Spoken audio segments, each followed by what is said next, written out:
दिनेश जी, आपने कहा कि शुरुआत से ही बच्चों को समझाना होगा और साथ ही जागरूकता में भी बढ़ोतरी करनी होगी, लेकिन आज से कुछ साल पहले की अगर मैं बात करूं तो लाइसेंस उन लोगों के पास भी था जिनको ड्राइविंग का डी भी नहीं आता था। ये कितनी बड़ी चुनौती और इसके लिए अब आगे क्या कदम उठाए जा रहे हैं? देखिए, विभाग इस स्तर पर आपकी अभी जो फिल्म दिखाई गई है उसके माध्यम से तमाम तकनीकी प्रयोग के माध्यम से ड्राइविंग लाइसेंस जारी करने की जो प्रक्रिया को अडॉप्ट किया गया है उससे निश्चित रूप से सुधार आएगा और जो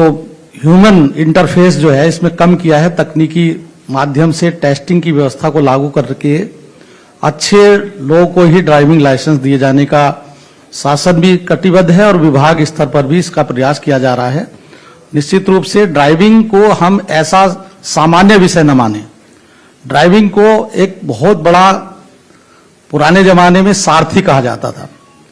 तो सारथी के रूप में अगर उसकी मान्यता को दें तो निश्चित रूप से ड्राइविंग एक ऐसा व्यवसाय है जो हमें सुखद और मंगलमय यात्रा की ओर ले जाने का कार्य करता है। इसलिए उसके महत्व को समझे और जो उस पेशे से जुड़े हुए लोग हैं उनकी मर्यादा और मान सम्मान को दृष्टिगत रखते हुए अगर हम उनकी भाव को समझेंगे तो निश्चित रूप से इसमें ऑटोमेटिक सुधार आएगा, क्योंकि सम्मान हर व्यक्ति चाहता है और सम्मान से व्यवसाय जुड़ा हुआ है। तो ड्राइविंग एक ऐसा व्यवसाय है जिसको मैं बहुत अच्छा मानता हूं और उस व्यवसाय में आने वाले लोगों से अपेक्षा की जाती है कि वो शुचिता के साथ इस व्यवसाय में आएं और अच्छे ढंग से ड्राइविंग के कार्य करें। क्योंकि जब हम किसी की मर्यादा को बढ़ाएंगे, सम्मान देंगे उसको, तो उसमें वही लोग प्रवेश करेंगे जिनको उस दिशा में जाना है। होता क्या है कि अरे ड्राइवर इधर आओ, भाषा शैली किसी भी व्यक्ति को उसकी गरिमा पूर्ण कार्य करने से रोकती है। इसलिए हमें अपनी भाषा को, और ये हर घर में होना चाहिए, जब आदमी कहीं से बाहर जाता है,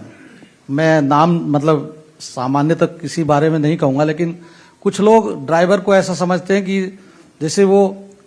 मानवीय नहीं, जबकि वो ये सोचना चाहिए जिस गाड़ी में हम बैठे हैं वो गाड़ी वही चला रहा है, वही हमको ले जाएगा, हम नहीं जाएंगे। तो इसलिए उसके साथ एक, मैं चूंकि थोड़ा रामचरितमानस से सीखता हूं, आदर्श हमेशा व्यक्ति को आगे बढ़ाते हैं। तो ड्राइवर की भी आदर्श और उनकी मर्यादा को हम करते हुए उनके टेस्टिंग व्यवस्था को बढ़ाएंगे, उनके आचार और व्यवहार को बढ़ाएंगे कि शराब पीकर ड्राइविंग नहीं करना,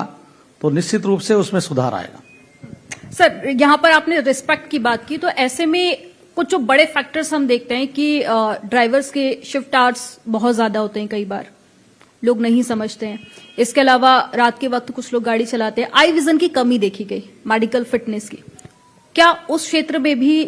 कुछ कदम उठाए जा रहे हैं? ये आपने बहुत अच्छा विषय रखा है। देखिए, व्यक्ति की आयु सबकी बढ़ती है,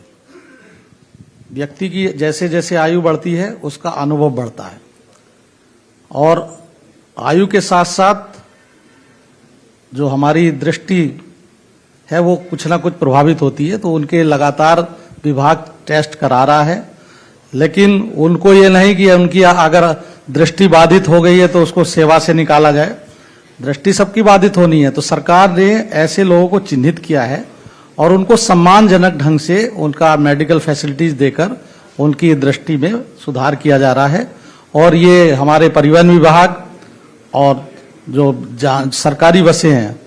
ये सब इस व्यवस्था पर लगी हैं, और मैं सरकारी विभाग के सभी अधिकारियों से भी कहना चाहूंगा कि अपने ड्राइवर का भी, या प्राइवेट व्यक्ति भी जो ड्राइवर रखा है उसका आई टेस्ट जरूर कराएं, जिससे कि हमें पता चल सके कि हमें उसका समय से उपचार करते हुए